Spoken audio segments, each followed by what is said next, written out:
The wars in Gaza and Lebanon may still be raging, but Israel is now preparing for the possibility of another security front emerging, raising concerns that the conflict could expand into yet another strategic theater.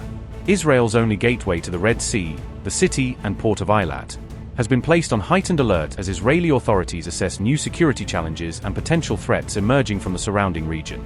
A mysterious vessel approaching from Jordan has raised fresh alarms inside Israel, with officials suspecting that the incident may have been a deliberate attempt to test the readiness and response capabilities of Israeli defense systems.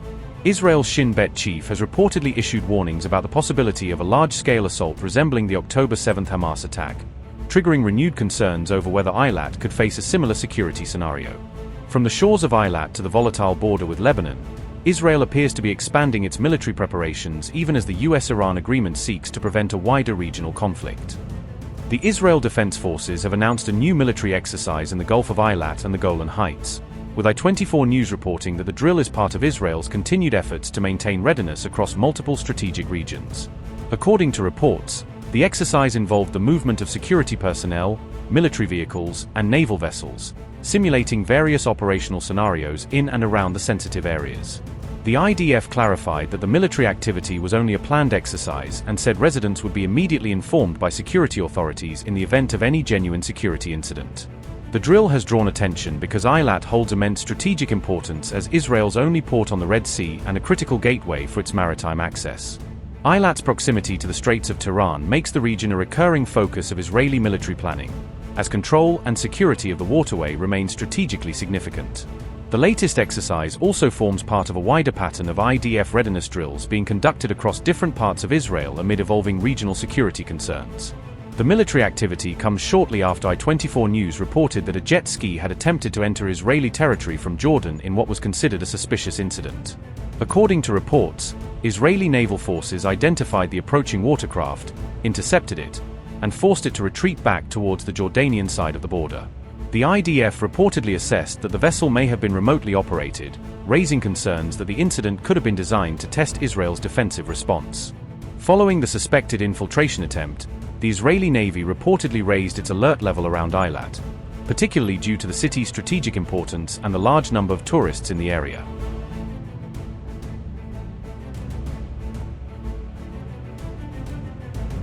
According to Haaretz, Shin Bet chief David Zini reportedly warned of a possible large-scale attack on Eilat, raising concerns over potential new security challenge for Israel's southern front. The report said Zini compared the possible threat to Hamas October 7 assault, warning that a surprise infiltration could potentially come from multiple directions. According to the assessment, potential attack scenarios included infiltrations from Jordanian territory or a maritime assault targeting Eilat through the Red Sea. However, Eilat's mayor said there is no concrete intelligence indicating any immediate threat, attempting to calm fears among residents and tourists.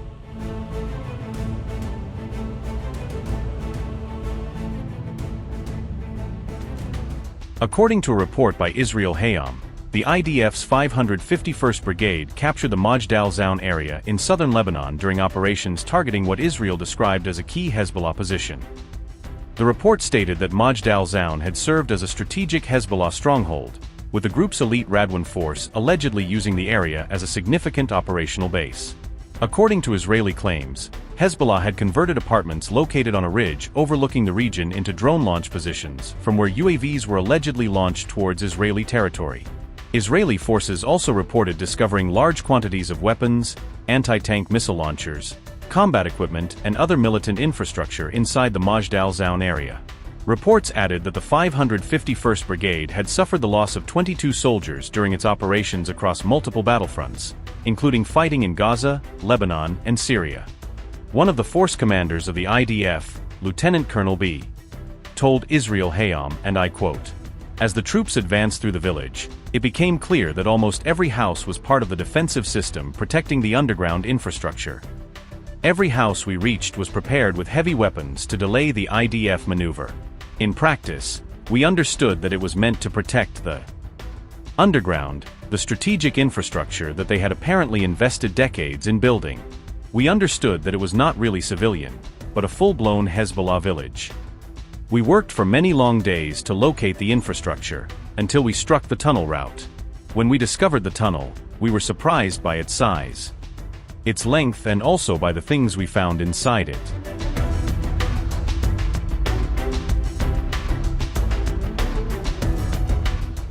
Israeli troops claimed that the Hezbollah tunnel complex discovered in southern Lebanon had previously functioned as an underground UAV airport, serving as a concealed facility for drone-related operations before being targeted in a 2024 Israeli airstrike.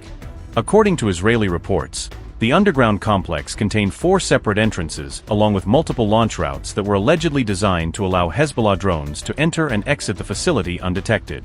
IDF officials said the tunnel network stretched approximately 200 meters in length and reached depths of up to 20 meters below the ground, highlighting the scale and sophistication of the underground infrastructure.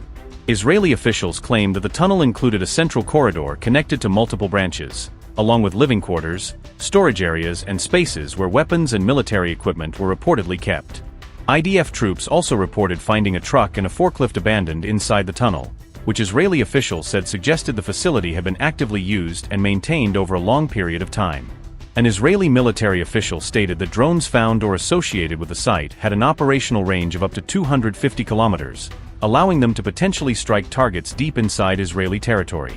According to the IDF, the drones were equipped with warheads weighing around 30 kilograms and had allegedly been used in previous attacks launched against Israel. The Israeli military further claimed that the underground tunnel infrastructure had been constructed with Iranian financial support and according to Iranian engineering and military standards.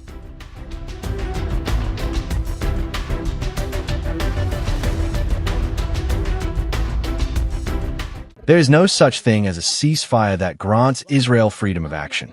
A ceasefire means a complete halt to hostilities, by air, land, and sea. It means no demolitions, no consolidation of its presence in the occupied areas, and no further advances, in preparation for the withdrawal, which should take place according to a rapid, time-bound schedule. There can be no gains for Israel under such an arrangement.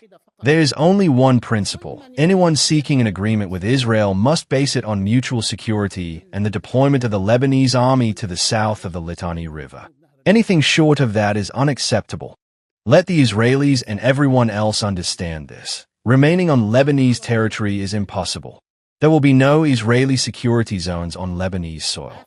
Any ceasefire under the title of a comprehensive halt to aggression is something we are already committed to, if it happens, but we will not accept any violation of it. Any violation will be confronted. Any violation will be fought. Any violation will be dealt with in whatever way we deem appropriate.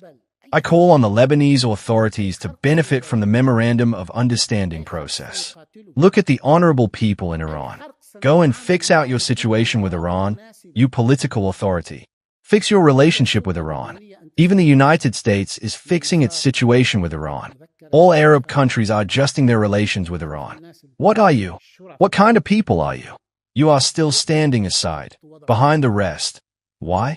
Sort it out. Catch up at the right time, because this is a source of strength for you. No one will take anything away from your path.